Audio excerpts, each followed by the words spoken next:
अरे विनोद, तूने हलवाई को सारा सामान तो दे दिया है ना। अक्षय की शादी में कोई कमी नहीं रहनी चाहिए। आखिर सबसे छोटा भाई है तुम सबका।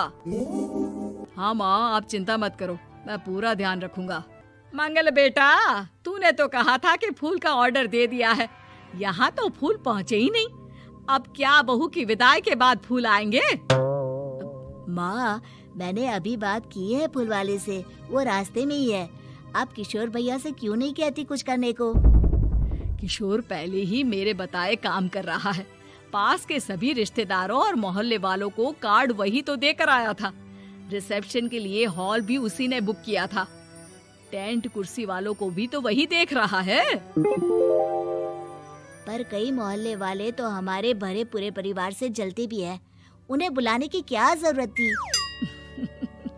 बेटा, शादी ब्याह में तो बुलाना ही पड़ता है, नहीं तो लोग क्या कहेंगे। दादी दादी देखो ना, हलवाई अंकल हमें लड्डू नहीं दे रहे, आप इनको डांटो ना। अरे चैन सुख दे देना बच्चों को लड्डू, क्यों तंग कर रहा है इन्हें? बीबी जी, मैं कहाँ मना कर रहा हूँ, लेकिन लड्डू बनते ही ये बच्चे उठा उठा कर खा लेते हैं। अरे मैं तो इन्हें थाल में रख के परोस भी नहीं पा रहा। भागो, अब कोल्ड ड्रिंक पीने चलते हैं। भागो भागो, अब कोल्ड ड्रिंक पीने चलते हैं। जैसे कि आप देख रहे हैं, आज इस घर के सबसे छोटे बेटे अक्षय की शादी है। घर में बहुत चहल पहल है। कुलभूषण की बीवी कमला को फुर्सत ही नहीं है कामों से, लेकिन कुलभूषण और घर के बाकी लोग कहाँ हैं? आइए देखते हैं। अजी, आप यहाँ आराम से बैठकर गाने सुन रहे हो और घर में अभी तक इतने काम बचे हैं करने को। अरे भाई, मेरे सबसे छोटे बेटे की शादी है, इसके बाद तो मैं अब चिंता मुक्त हो ही जाऊंगा। और फिर घर में तुम हो, बेटे बहुएं हैं, तुम लोगों के होते हुए मैं क्यों काम करूं? मैं तो शान से बेटे की शादी में जाऊंगा तैयार होकर। अरे ठीक है, अब आप आराम ही कीजिए। एक बार अभिषेक की बीवी आ जाए, फिर मैं भी आराम करूंगी और मेरी चारों बहुएं पूरे घर की जिम्मेदारियां संभाल लेगी।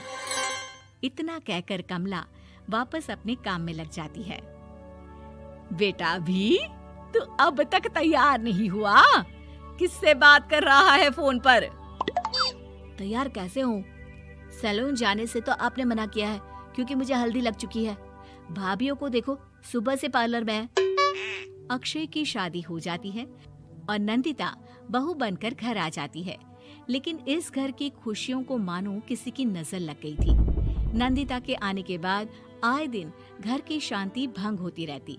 अपने माँ बाप की इकलौती बेटी को इतने बड़े परिवार की जिम्मेदारियां कहाँ संभालनी थी। अभी देखो ना, मेरे हाथों की मेहंदी भी अभी नहीं उतरी है और तुम्हारी मम्मी ने मुझे घर के कामों में लगा दिया। मैंने सोचा था कि घर की सबसे छोटी बहू होने के कारण मुझे सब पलकों पर बिठा के रखेंगे, पर यहाँ तो पलक झपकने की भी फुर्सत नहीं मिलती। देखो नंदू, शादी के पहले ही मेरे घर वालों ने तुम्हें और तुम्हारे पेरेंट्स को बता दिया था कि मैं जॉइंट फैमिली में रहता हूँ, तो फिर अब ये शिकायत क्यों? और फिर तुमसे पहले मेरी भाभी भी तो आई थी शादी करके, उन्होंने तो कभी कुछ नहीं कहा।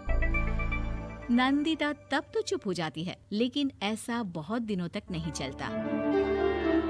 अरे नंदिता, माँ बाबूजी की दवाई का टाइम हो गया है, उन्हें दवाई दे आओ और उसके बाद सबके लिए नाश्ता बना देना। पर भाभी, मैं तो अभी अपना फेवरेट सीरियल देख रही हूँ। प्लीज मेरी जगह आप कर लो ना ये काम। ठीक है, मैं तेरी जगह माँ बाबूजी को दवाई दे आती हूँ और नाश्ता बना लेती हूँ। तू मेरी जगह पूरे घर की डस्टिंग करके 5 बच्चों को स्कूल के लिए तैयार करके भेज देना और दोपहर का खाना बनाने के बाद कपड़े धोकर सुखा देना। उसके बाद हम दोनों मिलकर बाजार जाकर सब्जी ले आएंगे, फिर डिनर की तैयारी कर लेंगे और उसके बाद बस भाभी, मैं माँ बाबूजी को दवाई देकर सबके लिए नाश्ता बना देती हूँ। हे भगवान, ये कहाँ लाकर फंसा दिया मुझे। मेरे घर में तो गिनती की 8 रोटियां और 2 सब्जी बनती थी और नाश्ता निपट जाता था। यहाँ तो रोटियों का ढेर और सब्जियां बड़े बड़े पतीलों में बनानी पड़ती है। नाश्ता बनते बनते लंच का टाइम हो जाता है और लंच बनते बनते डिनर का। अभी मुझ में तुम्हारे पूरे परिवार का नखरा उठाने की और ताकत नहीं बची। मैं ऐसे नहीं रह सकती। अरे तो क्या चाहती हो तुम? मुझे अलग रहना है बस। तो ठीक है, हम कल ही शिफ्ट हो जाएंगे किराए के घर में। इतना बड़ा घर होते हुए हम किराए पे क्यों रहेंगे? ना जी ना, घर में ही दीवार खड़ी करो अपने हिस्से के आगे। घर के साथ साथ घर की खुशियों में भी दीवार खींच जाती है। ऐसे ही कई महीने बीत जाते हैं और नंदिता माँ बन जाती है। बच्चे के आने से अभिषेक के कंधों पर खर्चों का बोझ आ पड़ता है। अभिषेक का बोझ कम करने के लिए नंदिता भी पार्ट टाइम जॉब कर लेती है, लेकिन इससे उसके सर पर नौकरी, घर और बच्चे की जिम्मेदारी बढ़ जाती है। नंदिता, ये क्या है? तुमने घर भी ठीक से साफ नहीं किया, ना ही मेरे कपड़े धुले हैं। चिंटू के बाल भी कटवाने जाना था, देखो उसके बाल कितने बढ़ गए हैं। अरे करती क्या हो पूरा दिन तुम? मैं करती क्या हूँ? तुम्हारा नाश्ता और लंच बनाने के बाद चिंटू को डे केयर सेंटर पर छोड़ कर आती हूँ, फिर खुद ऑफिस जाती हूँ। पूरा दिन काम करके आने के बाद बिना आराम किए बाजार से सब्जियाँ लेकर आती हूँ, घर आकर खाना बनाती हूँ, चिंटू को देखती हूँ और क्या करूँ मैं? तो किसने कहा था अपने सर पर इतने काम लेने को? मत जाओ ऑफिस। ऑफिस जाए बिना घर के खर्चे कहाँ से पूरे होंगे? चिंटू की डे केयर का खर्च, उसके लिए बेबी फूड का खर्च, प्रेस वाले का खर्च, ये सब तुम्हारी सैलरी से होता नहीं है। अगर परिवार से अलग नहीं होती तो इतनी मुसीबतें नहीं उठानी पड़ती तुम्हें परिवार के साथ मिलकर काम करने में दिक्कत थी, लेकिन काम तो अब भी बहुत है तुम्हारे सर पर। चिंटू को भी डे केयर भेजने की जरूरत नहीं पड़ती। उसको गोद में खिलाने के लिए दादा दादी और घर के सभी बड़े होते। उसके साथ खेलने के लिए उसके भाई बहन भी होते। मेरे तीनों बड़े भाइयों के बच्चे भी बड़े हुए हैं, लेकिन बिना महंगा बेबी फूड खाए, क्योंकि मेरी माँ और भाभियाँ बहुत अच्छे से जानती है कि बच्चे को क्या खिलाना चाहिए। बिजली के बिल जैसे खर्चे भी सब मिलकर बांट लेते थे, लेकिन तुम्हें तो सबसे अलग रहने में ही मजा आता है, तो अब शिकायत क्यों करती हो? बस करो अभिषेक, बस करो। मैं मानती हूँ कि मैं गलत थी। मेरे एक गलत फैसले ने हमें बिल्कुल अकेला कर दिया है सबसे।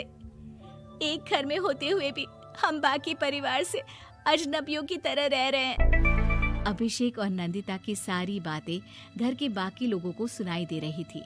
तभी कमला बोल पड़ती है। अरे नंदिता बहू, किसने कहा कि तुम अकेले हो? तुम्हारा इतना भरा पूरा परिवार है ना तुम्हारे साथ। हम तो बस ये चाहते थे कि तुम अपनी गलती समझ जाओ। अगर हम तुम्हें समझाते तो शायद तुम ना समझती, लेकिन अपनी गलती का एहसास तुम्हें खुद हो गया है, तो अब तुम समझ चुकी हो परिवार में एक साथ रहने का मोल क्या होता है। मम्मी जी, मुझे माफ कर दीजिए, अब ऐसा दोबारा कभी नहीं होगा। अरे माफी बाद में, पहले मेरा पोता जरा मेरी गोद में तो दे, और तू जाकर सबके लिए चाय बना ला।